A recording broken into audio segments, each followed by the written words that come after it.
All right, everyone, and welcome to the day 4 of our program. And we will talk today about the how to spark the innovation through innovative culture, human resources, and in general working with people. So we really talked about technologies, we talk about business principles, we talk about business models on how you can do different different things. And now we're just going to talk about the most obvious thing in our life is working with people, right? And that sometimes, poses some issues and poses some challenges, especially in the times that we have right now. So what we're going to do, as usual, I'm going to go for about 25 minutes, I assume, in which I'm going to cover some of the changes and some of the issues that we see throughout our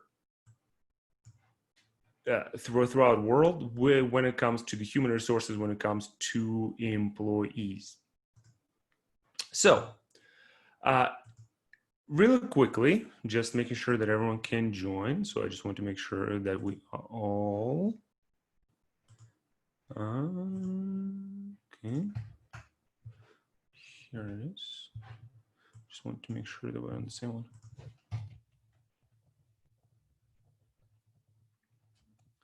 All right.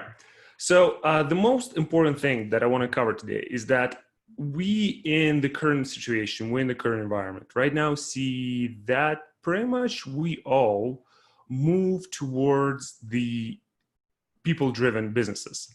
And this is something that we have seen in the Silicon Valley for a number of years. So pretty much Silicon Valley was really built on two kind of interactions. We have VCs, right? And we have entrepreneurs.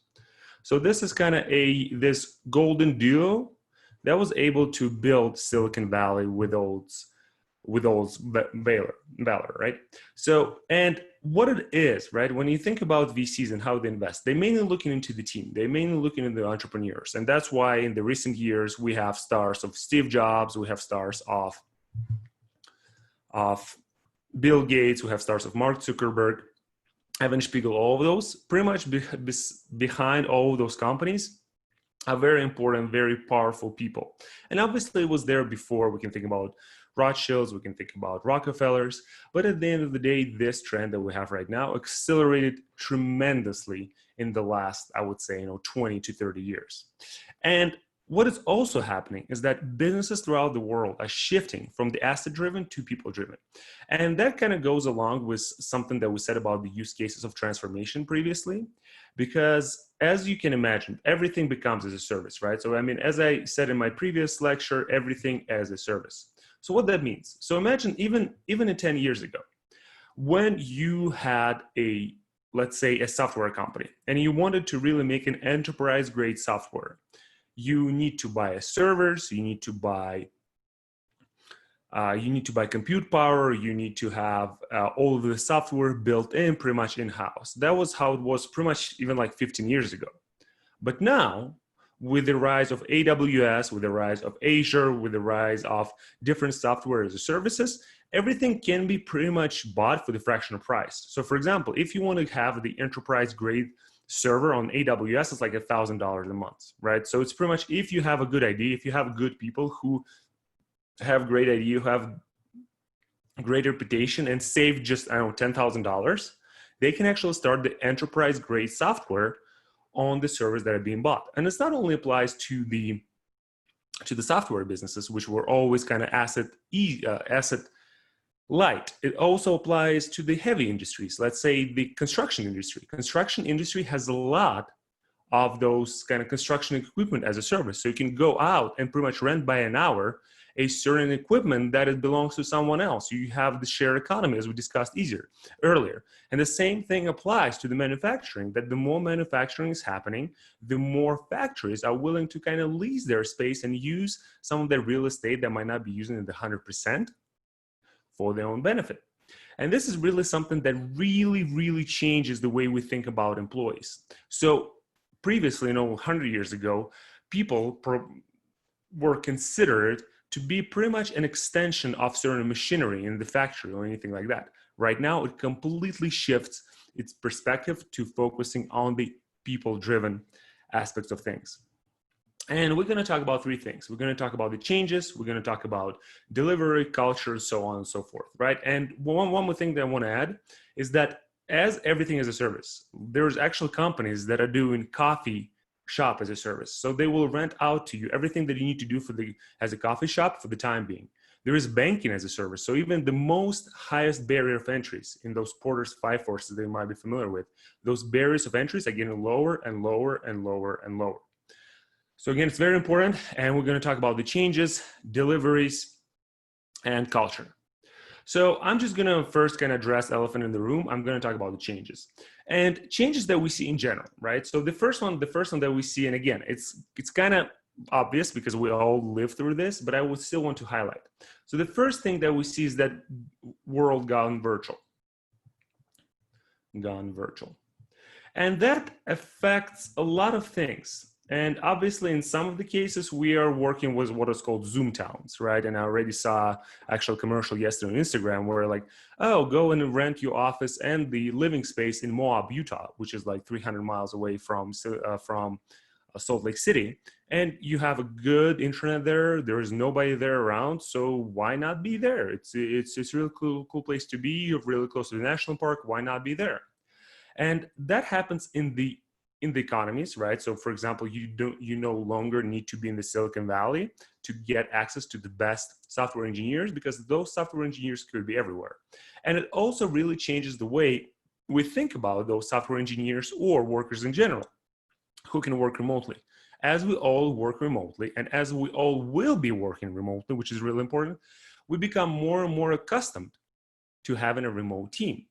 So now the question becomes, how can we attract talent in this global market? And on the one side, it's kind of bad news, because you really, no matter where you are geographically now, you will be competing with the Amazons and Facebooks of the world for the best talent. Because pretty much if you can speak good English, you know your craft, and you're willing to work the hours that the majority team is working on, you can be everywhere. You can be in Europe, you can be in Asia, you can be in Africa, you can be in Australia. It doesn't really matter. We have a group pretty much represented from all over the world. And why not Amazon would be stealing pretty much people from your market? And then the real question becomes, and we're going to talk a little bit more about culture when we go to the culture, is that how do you actually compete with them for that best talent? Because historically, you had certain geographical borders, or you had language borders. But like, for example, if you're in Turkey, well, you would pretty much, if you're a good established company in Turkey, you would skim the best one in Turkey. But now it completely changes. Why someone will work for the Turkish company that pays, I don't know, $20,000 a year when he can work for the Amazon who pays $150,000 a year? If you're willing to work with this, how do you actually compete for the best talent in your geographical region? And then that just produces tectonic shifts. And we're going to talk more about culture. But again, I just wanted to highlight the fact that you will be competing with the best of the best in the world for the best talent. But then on the other side, the good thing is that because you become more digital as well, by attending those courses, by partnering with us, with partnering your local companies, you can actually be a benefit. You need to work in,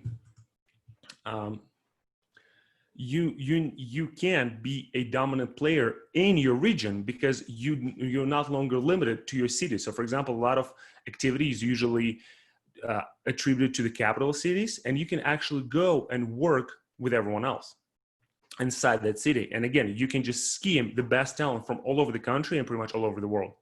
Hilda asks a very good question. So, but you need to be a worldwide company because of the taxes. It will be great to work any place, but the payments are not easy. Is there a solution? And obviously there are solutions. And for example, companies like Upwork, who are the biggest freelance marketplace in the world, they already have a solution for it. They already kind of partner up with everyone, and they are able to pay people pretty much everywhere in the world.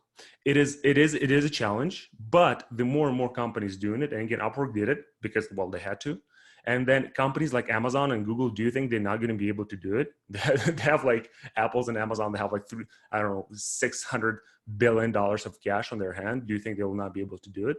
They most certainly will be able to do it if there is a business case. And there is a business case. There are people moving from country to country. There are people working everywhere. And obviously some regions are more troubled than others, but you can still do this. You can still work with the different providers. You can still work with the different banks.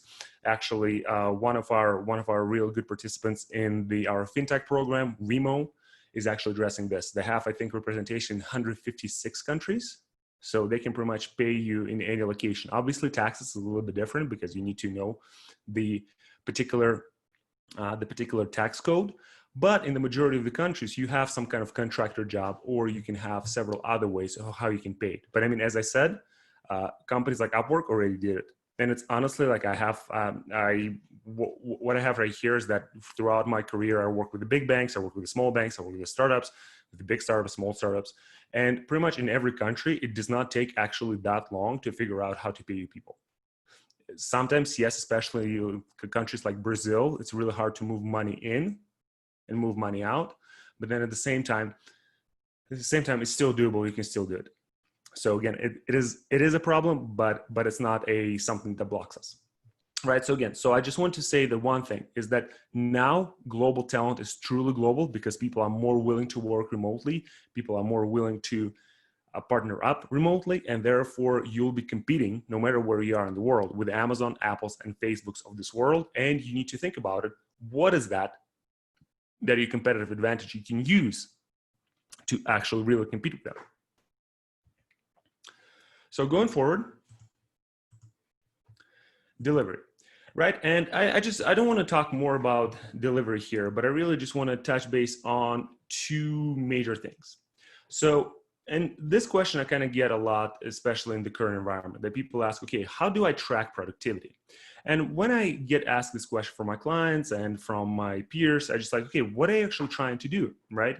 So the first one is that, do you actually trust your workers? And the answer could be, quite frankly, no, I don't trust my workers. I want to make sure that they're doing the job that I'm paying them for. And that's one thing. But if you trust them, actually, if you try to really overtrack them, they might actually repeal them. They might stay with you for the time being because the job market is, not that pretty. But in the meantime, you might lose them. So again, do you actually trust your workers to do their job? And if they are doing their job, well, then they maybe just leave them alone. Then the other thing that is extremely important, a lot of people are missing it, is that how much time do you actually spend on tracking your employees? Meaning that you as a manager and them as employees, how much time do you actually spend on it? How much time each day, each of your workers are trying to satisfy that requirement of you tracking how long they work? That's something that very few companies actually think about. And then the second part is, and the third part, which is probably the most important, is that what are you actually tracking? Why are you tracking someone? Are you trying to make sure that there is units of work done? Well, here's your answer. You can just track your units of work. Are you really trying to make sure that you distribute the workload, right? That you distribute the workload. And that something is very powerful, that you just want to say that everyone is utilized and no one is overutilized and no one is burning out. Well, that's a great benefit for everyone involved. So why not communicate that to them? And that people will be more willing to actually track it themselves, because you say that, well, if you give me a proper information, I'll be able to make sure that your workload stays reasonable. That's really important. Are you trying to use it for planning? You're just trying to understand how much work it will take. Well, that you can go and actually track people and say where they are and what they do, right? Or you can just ask them how long this work will take and just track it from there. It's not really about tracking the time that it actually takes. It's really just comparing with how long it takes versus their estimates, because all people usually can do their estimates of the work of how long it will take, and sometimes it's good, sometimes it's not. So it's really, if you're thinking about planning, just try to see if actually spending time and comparing with the estimates aligns. If it aligns, you can kind of trust them, right? And then the fourth part that is out there is billing. And this is more applies to the hourly businesses, consulting, consulting, law firms. This all obviously applies that you need to track for the billing hours, but usually in that industry, everyone can understand that yes, we need to do it. Yes, it is important. Yes, we need to do this, so it's a little bit easier. But the point here is that the delivery is still, that is something is extremely important for managers, and that's what we are being measured at. But then at the same time, really take this human and holistic approach, is that what are you actually trying to do, and communicate that to your employees. And then the last but not least, let's talk about culture. And culture is something that is extremely, extremely important in the world of modern business. And when we talk about culture, especially in the big companies, we all tend to tout ourselves that we have a great culture, right? And you would look into recruiters, they'll say, we have great culture. And that great culture is one of those nothing words. What does it actually mean? And then going back to that competing. So Amazon, Facebook, and Apple, they do not really have a certain culture. And that's a little bit, that's actually one of the questions that I really want to discuss with our panelists, is that when you have a strong culture, it is not for everyone. And the majority of the big international companies, they're trying to fit everyone, right? And when you're trying to make a culture that fits everyone, it kind of defeats the purpose of creating the strong culture, because if it applies to everyone, right, it is not that strong. It does not have those strong meanings. And on the one side, it's bad, but then on the other side, you as a company, as a smaller company, can actually build a culture that is strong, that will not be for everyone, but nevertheless, it will still be that point of attraction that might attract people to you instead of the Facebooks, Amazons, and Apple of this world. Also, what is important, again, I will discuss it in more detail with our panelists. But another part is that when we talk about culture in the world of modern corporate world, everyone is saying, yes, we have a great culture. And we fall to what is called the confirmation bias. So you probably all know that term. That means that we always try to find things that kind of support our claim. So we're saying we have a great culture, and some people said on the Glassdoor or some other worker review portal that they have a great culture. But with this world gone virtual, with this world competing for the best talent, with local players in your country, with the international players, with the maybe regional players, culture is something that could not be longer just exist. You need to take the active part in your culture promotion. And this is extremely important topic in that sense, that you really need to focus and you really need to work on actually having your culture active. What do you do to support your culture? How do you confirm with your employees that you have this culture? What do you actively do to build that culture, to propagate that culture? New people will join. How do you actually sort of make them embrace your culture? So it has to become active. It has to be proactive. It has to be more active than before, when we all had an office and we had some sense of unity. So again, when you're thinking about culture, culture is one of your advantages that could be more aligned with your local culture, that could be more aligned with what people value, how people interact versus, let's say, how people interact in Amazon. But you need to take a stronger stance on building this culture and making sure that this is actually a differentiating point for your organization. And then when we're talking about culture, one of the things, and especially prominent in the current world, where we are talking about, another great question from Hilde. So a great culture is basic, but building the change management area is essential. Do you think having the change management area build culture? Let me actually talk about this in a second, because this is something that, yes, you're absolutely right. You're absolutely right that you need to have these changes built in, and changes should be part of your culture. I don't like all those like big words. So I'll try to give you an example that I think aligns well with what we have been discussing and how we have been working on this issue in Silicon Valley. All right, so let me talk about this. All right. So one of the things that especially we need to pay attention in the world of modern workforce is this disengagement theory. So what it actually means. This theory means that it's for the aging population. So as people get older, as people age, they tend to disengage from the reality. And they tend to be more and less involved with the current situation, they less involved with their connections, and that really comes down to three things. And it's a true theory. I didn't make it up. You can actually look it up. It is a very prominent culture, a very prominent theory in the aging world. And it really comes down to three things. It comes down to the lack of meaningful communication, right? Your kids move away, your friends sometimes die, right? It's harder and harder to maintain those meaningful communication. You become less social. You're also losing the control because, you're getting older. Maybe your body does not listen to you as much. You retire, and therefore you do not have a control that you used to have before. So you're losing the control of your reality. And what it leads to is that it feels that you're not relevant to current events. It feels that your time has passed and you cannot really change anything. And that, again, Hilde, that kind of goes back to your question about change management, is that you feel that not only you cannot control it, right? It also means that you cannot change it, and which becomes extremely important and extremely frustrating for the people. And that's why people tend to disengage. But that disengagement theory does not just apply to the aging. This disengagement theory applies to the work environment as well.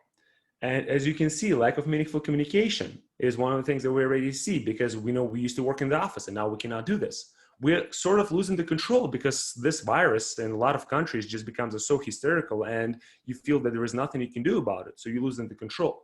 And what it leads to is that sometimes you feel that within your job, you're become smaller and smaller, and you cannot really change anything. You're just a gear in the giant mechanism, because nobody listens to you. You cannot really say anything. And that really leads to the disengagement in the workplace as well. And that no matter how much you tout your culture, if your people are disengaged from your organization and people are disengaged from your culture, that's it.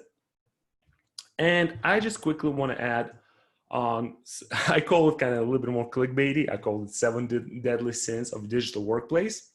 And what it really comes down to is that some of the things that organizations do right now that are really killing the engagement that we see throughout different organizations. So the first sin is the mass market meetings. And, it comes back to the town halls. And then we used to have the town halls in America were very popular, where the company or people in a certain office all come together and they talk to management. And it usually, they usually talk about strategy and they tout the culture and then do all those other things. But the reality is that in the virtual world, or in the world where you have a lot of virtual components, so maybe there's only like 10 people in the room and everyone else is virtual, those mass market meetings, they just don't work.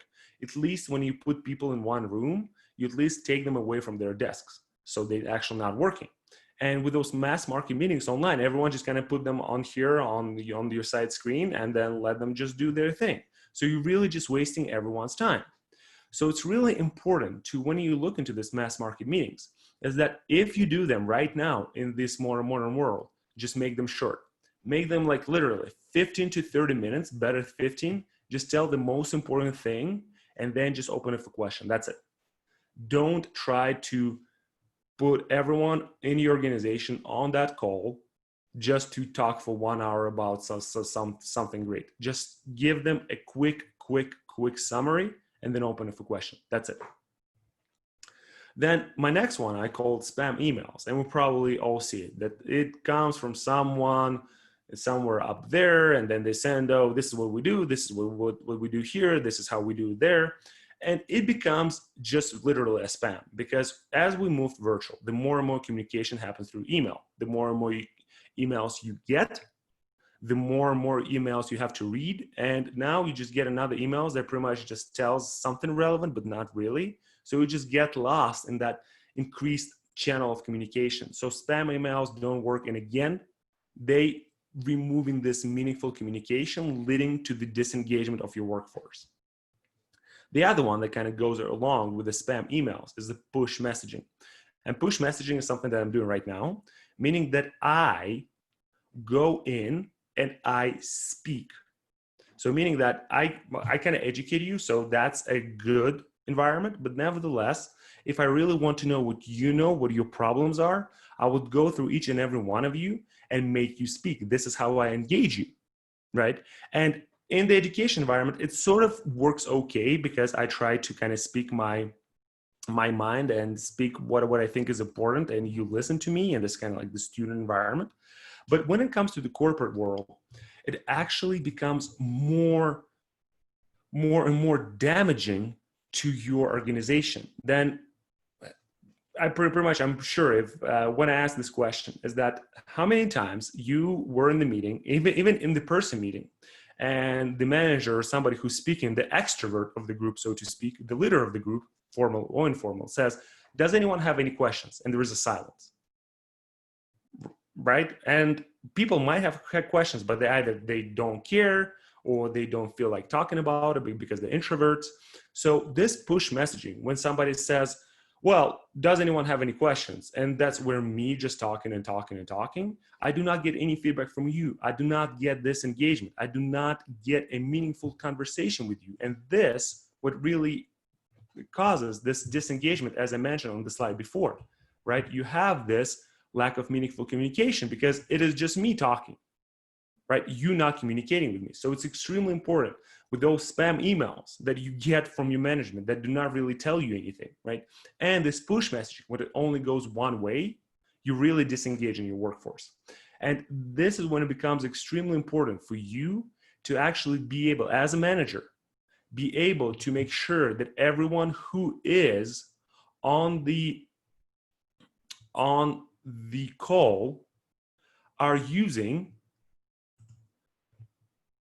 this pull communication as well. Pull communication means that they speak as well. So what you need to do if you want to actually hear them, and again, those mass market, they have less people involved, you go around the room and you ask for their opinion. You're saying, Abdul, tell me what do you think about it? Alan, tell me what do you think about it? Brian, what do you think about it? You might say, I agree, that's fine, but nevertheless, I'm making a conscious effort to pull the information from you, and this becomes extremely powerful concept to engage people within your organization, not just push your message, but also hear them, because you lack in communication that as well. Not only that they lack in their part of communication because nobody really asks their opinion, but you lack communication from them. They might know something that you would usually get from them because you can call them in the office and talk to them personally, or they might walk into your office because, well, there is a physical proximity, but you're missing that information. It's extremely important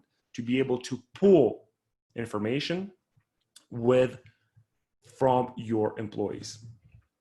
Then the other one that is extremely prominent in the Western culture especially is that we are using the boilerplate language. And boilerplate language is some of those what we call, let's say, safe business language, right? So meaning that we have some kind of phrases that we use throughout our communication. And in this world, where I said, where the amount of written communication is uplifted several times, the boilerplate language actually kills this engagement, because as you see something that you saw many, many times before, you face the situation that people just scan it through. So something that we saw many, many times, people don't actually read through it because their brain just skips over it. I saw it, there's no new information, it does not engage me. And that becomes extremely important to actually change your language. When you're communicating with your peers, when you're communicating with your employees, when you're communicating with your managers, change your language. Still be polite, still be engaged, still be professional, but don't use the boilerplate language. Boilerplate language, A, it's boring, B, it kills the engagement because your brain just works this way. You just see something that I saw a million times before, it's like, okay, whatever, right? And then to this also goes this tribal knowledge. And tribal knowledge is extremely important in the virtual workspace environment, because previously people would walk to your cubicle and ask you questions and tell you about different things, and that would be okay, right? Nobody would be against it. But now, as people less and less connected physically, you need to make sure that people understand who they need to contact. They need to understand who they can talk to when they have questions. And this tribal knowledge may actually kill and take away the control that I talked about on the previous slide, because you don't know what to do. And this is extremely important in this environment, to make sure that there is no tribal knowledge that is not exposed. It should be known to everyone else. Then again, that kind of goes away to this taking away control. And that is something that is A, relied on this tribal knowledge, and B, relying on this increased amount of information that is being put. But this is sort of kind of manager's fault. That what's happening is we as managers, we are trying to do something, and we're trying to kind of externalize it, externalize all the problems that we have. Yeah, thank you. Thank you. I see we'll have all our panelists joining, so I'm just going to give a minute and wrap it up, and we're going to start. So we as managers, we're trying to see all those external problems and internalize them and just trying to solve them. And we do not ask for their opinion. We do not ask to actually chip in. So we're taking away the control because we as managers are stressed. And that's why it's extremely important to still maintain their rapport, ask their opinion, make sure that your employees, your peers, they do have control over their life. Again, they're already worried about a million things. They're worried about the job market. They're worried about virus. They're worried about their kids not being able to go to school in person. Hello, Susan, we can hear you. Hello, so, yeah. Can you hear me? Yes, yes, we can.